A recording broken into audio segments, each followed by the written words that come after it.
بسم الله الرحمن الرحيم. وقالت اليهود يد الله مغلولة غلت أيديهم ولعنوا بما قالوا بل يداه مبسوطتان ينفق كيف يشاء وليزيدن كثيرا منهم ما أنزل إليك من ربك طغيانا وكفرا وألقينا بينهم العداوة والبغضاء إلى يوم القيامة كلما أوقدوا نارا للحرب أطفأها الله ويسعون في الأرض فسادا والله لا يحب المفسدين. ترجمہ آیت. اور یہودی کہتے ہیں کہ اللہ کے ہاتھ بندھے ہوئے ہیں، ہاتھ تو خود ان کے بندھے ہوئے ہیں، اور جو بات انہوں نے کہی ہے اس کی وجہ سے ان پر لعنت الگ پڑی ہے، ورنہ اللہ کے دونوں ہاتھ پوری طرح کشادہ ہیں، وہ جس طرح چاہتا ہے خرچ کرتا ہے. اور اے پیغمبر، جو وحی تم پر نازل کی گئی ہے وہ ان میں سے بہت سو کی سرکشی اور کفر میں مزید اضافہ کر رہی ہے، اور ہم نے ان کے درمیان قیامت کے دن تک کے لیے عداوت اور بغض پیدا کر دیا ہے. جب کبھی یہ جنگ کی آگ بھڑکاتے ہیں اللہ اس کو بجھا دیتا ہے، اور یہ زمین میں فساد مچاتے پھرتے ہیں جبکہ اللہ فساد مچانے والوں کو پسند نہیں کرتا. پچھلی آیات میں اللہ رب العزت نے یہودیوں کی برائی کا ذکر کیا تھا، ان کے احوال کا ذکر کیا تھا. اس آیت میں اللہ نے شکوہ ذکر کیا ہے.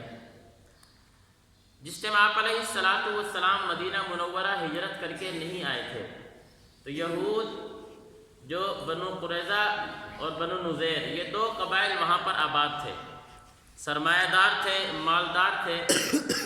جس ٹائم آپ علیہ السلام مدینہ ہجرت کر کے آئے تو انہوں نے آپ علیہ السلام کی مخالفت کی، آپ علیہ السلام کے بغض اور عناد میں آگے بڑھنا شروع ہوئے. تو اللہ رب العزت نے ان کی مالداری کو ان کے افلاس میں تبدیل کر دیا.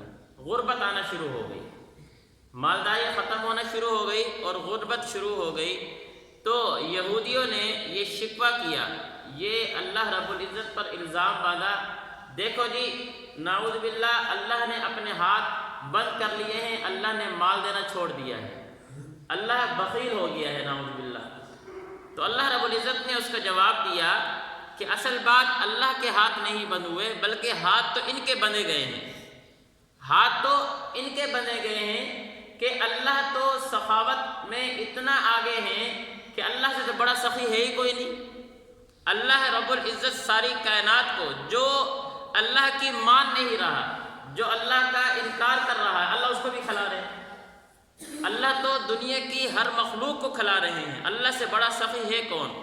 یہ تو خود کیا ہے، اللہ آپ علیہ السلام کی بغض اور عناد میں آ کر اپنے پیسے کو چھپا رہے ہیں اور الزام اللہ پر لگا رہے ہیں. تو اللہ نے اس کا جواب دیا وقالت اليهود يد الله مغلولة. یہودی کہتے ہیں کہ اللہ کے ہاتھ بندھے ہوئے ہیں، حالانکہ غلت ایدیہم ولعنوا بما قالوا، ہاتھ تو خود ان کے بندھے گئے ہیں اور جو بات انہوں نے کہی ہے اس کی وجہ سے ان پر الگ لعنت بھی پڑ گئی. یعنی الزام اللہ پر لگایا کہ اللہ نے اپنے ہاتھ باندھ لیے ہیں، اللہ بخیل ہو گیا نعوذ باللہ. اللہ کہتے ہیں اس طرح کی بات نہیں، ہاتھ ان کے بندھے گئے ہیں، اور جو انہوں نے اللہ پر الزام لگایا اس کی وجہ سے ان پر الگ پھٹکار الگ پڑ رہی ہے، لعنت اللہ کی الگ برس رہی ہے.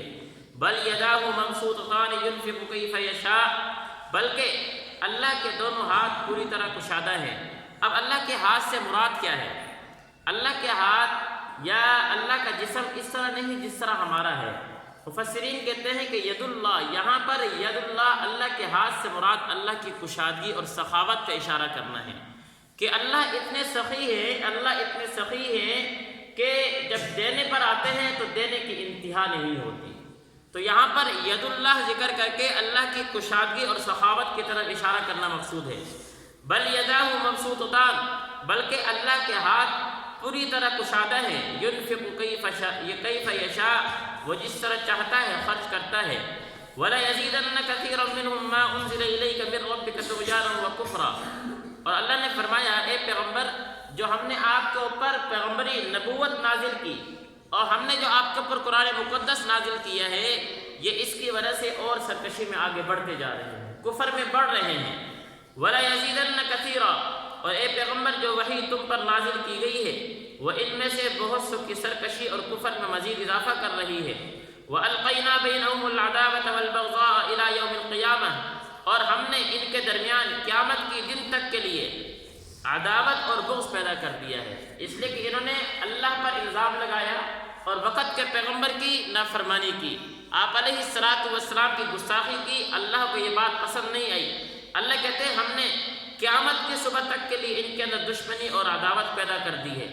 کلما اوقدوا نارا للحرب اطفأها اللہ، کہ یہ آگ تو مسلمانوں کے لیے لگائیں گے، یہ آگ تو پیغمبر کے لیے لگائیں گے، لیکن اللہ رب العزت اسی آگ کو ان کے اوپر پلٹ دیں گے، اسی آگ کو ان کے اندر واپس پلٹ کر ان کے اندر بھڑکا دیں گے۔ کلما اوقدوا، جب کبھی یہ جنگ کی آگ بھڑکانا چاہیں گے، اللہ کہتے ہیں اطفأ اللہ، ہم اس کو بجھا دیں گے۔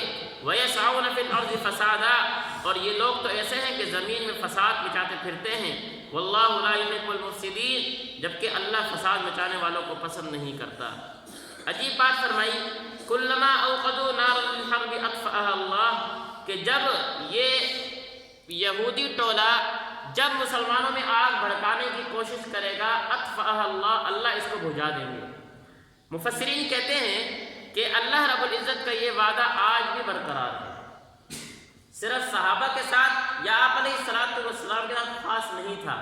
اللہ نے اس ٹائم اپنا یہ وعدہ پورا کر کے دکھایا اور یہ بتا دیا کہ اگر آج کا مسلمان بھی اللہ کے ساتھ اس طرح برتاؤ کرنا شروع کر دے، اللہ کے احکامات پر اس طرح عمل کرنا شروع کر دے جس طرح حضرات صحابہ نے کر کے دکھایا ہے، تو باطل کی کوئی ہمت نہیں ہے کہ وہ مسلمانوں کو مغلوب کرے یا مسلمانوں کے اوپر کوئی اس طرح کا جو ہے سازش کر کے ان کو کمزور کرنا چاہے۔ آج بھی اللہ کا یہ وعدہ پورا ہو سکتا ہے، کمزوری ہم میں ہے، کمزوری ہم میں ہے کہ میرے گھر کو آگ لگی میرے گھر کے چراغ سے۔ مولانا صاحب انڈیا والے انہوں نے ایک مرتبہ بڑی عجیب بات فرمائی، کہنے لگے کہ اسلام کو اور مسلمان کو کبھی بھی باطل اس کو کمزور نہیں کر سکتا، کبھی بھی باطل اس کو نقصان نہیں پہنچا سکتا۔ اسلام کو اگر نقصان پہنچے گا تو مسلمان کی وجہ سے پہنچے گا، اور وہی ہو رہا ہے۔ آج میں نے اسلامی احکامات کو، میں نے اسلام کا روپ ہی نہیں ڈھارا، میں نے تو اسلام پر عمل ہی نہیں کیا، اسلام کے حقیقی جو اس کے مطالب تھے میں تو اس پر پورا ہی نہیں اترا۔ جب میں اس پر پورا ہی نہیں اترا تو اللہ کے وعدے تو جھوٹے نہیں ہو سکتے۔ فرشتے تو آج بھی اتر سکتے ہیں، فرشتے تو اس مومن کی نصرت کے لیے آج بھی آسمان سے اتر سکتے ہیں۔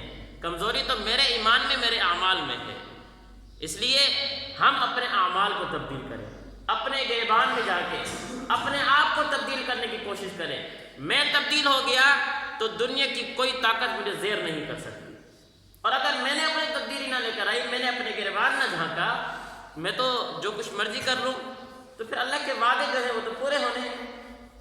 اس لیے ہمیں چاہیے کہ ہم اپنے معاشرے کے، اپنے گھر کے اور اپنی ذات کے اندر جھانک کر اپنے کمزوریاں ڈھونڈ کر ان کو ختم کرنے کی کوشش کریں۔